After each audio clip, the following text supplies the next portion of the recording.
Hello and welcome to the channel. Got a slight problem with my Multistrada 1200. We've got an engine error light. I've traced it back so that it's this manifold absolute pressure sensor. So I'm going to show you how I diagnosed the fault, and then I'm going to show you how to replace it and hopefully fix it. The first task is for me to remove both the seats on the bike. This allows access to the cable that I'll use to connect the OBDStar. Amongst its many features, most of which I'm yet to explore, is the ability to check any diagnostic trouble codes and monitor the status of the map sensors. To try and replicate the fault, the bike needs to be running, so it's a good chance to warm the bike up while I get the OBDStar connected. Once that's done, it's a simple matter of following the on-screen prompts and entering the VIN number.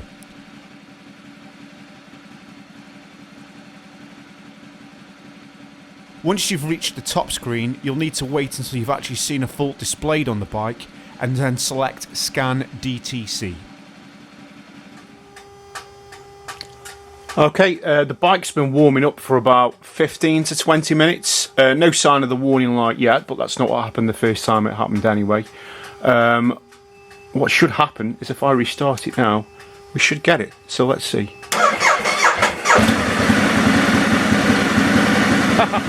No, it's not up.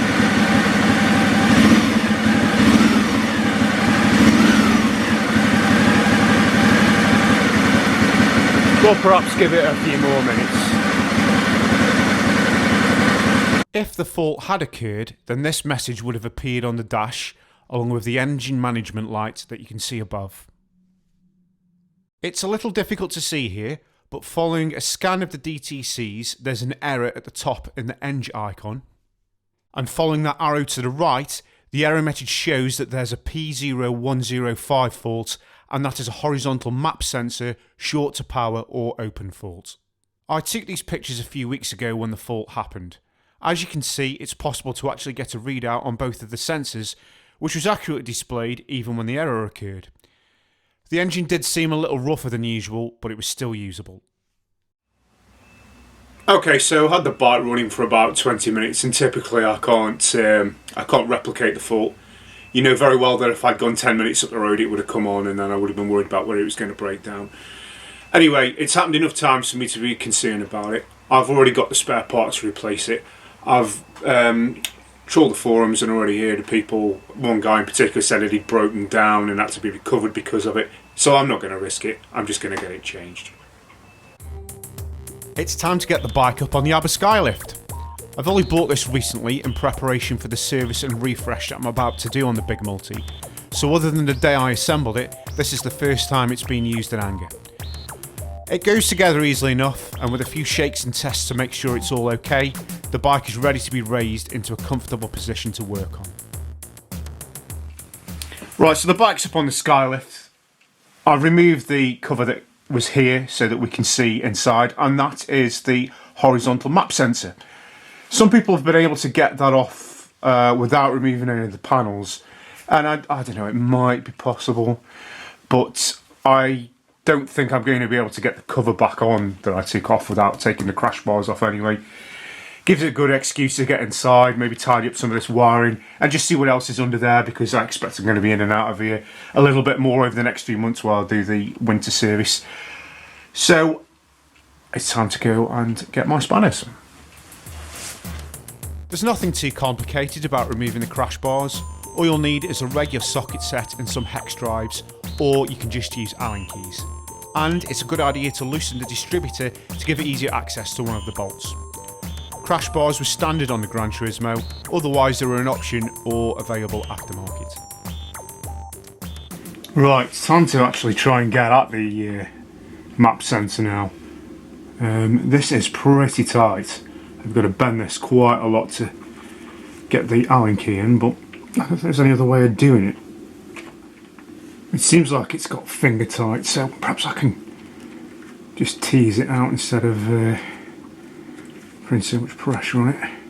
It's quite cold and I'm concerned the plastic's going to break. Now it seems like it's come out. There we go, let's keep that safe. And any luck?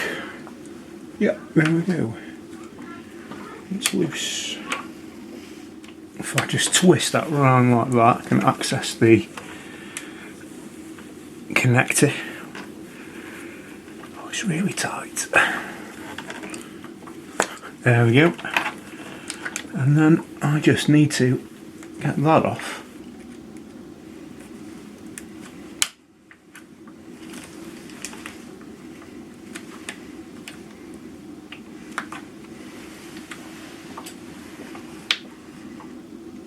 Not seen one of them before.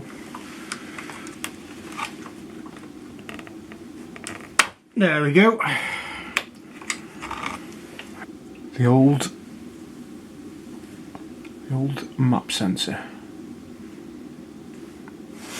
Looking at the two sensors side by side, I can't really see any physical problem with that's the old one, that's the one that's just come out. So I guess it's just a matter of computer said no.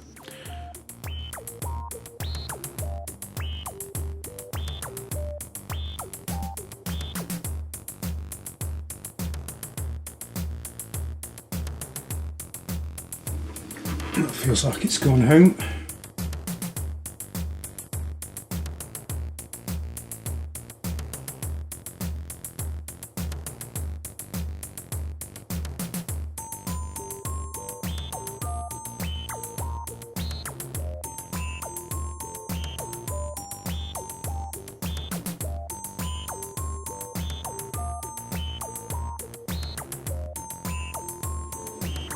Right, well that's it then, everything's back together. It's a little bit late to start it up now, it's gone dark outside and it's too late to go for a ride. So I'm just going to leave it for now and hopefully there'll be time tomorrow to start it up and see if everything's gone okay.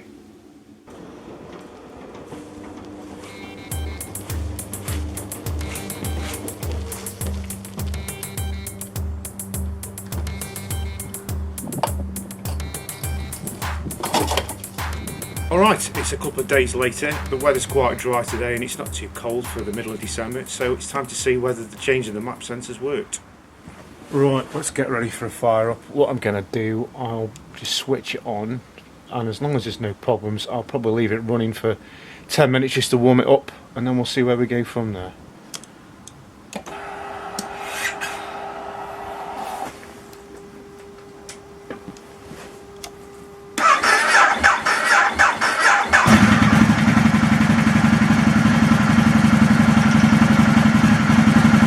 Well, a good start so far. Let's go and have a cup of tea.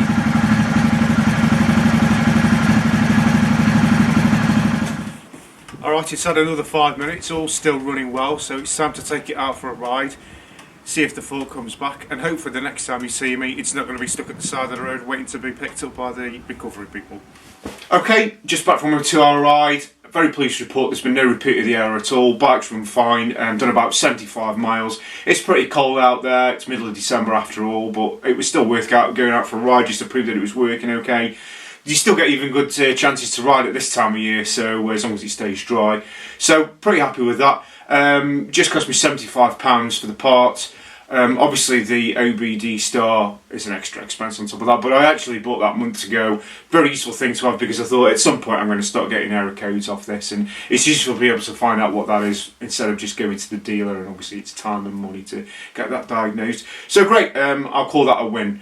Hope that's been some use for if you have a fault with your bike as well. I think some of the Ducatis of similar age, it's probably a similar process. I think I might have seen a few things that said that that part was common to the Panigale as well, of similar age, so maybe, not sure. Okay, thanks very much for watching, see you next time.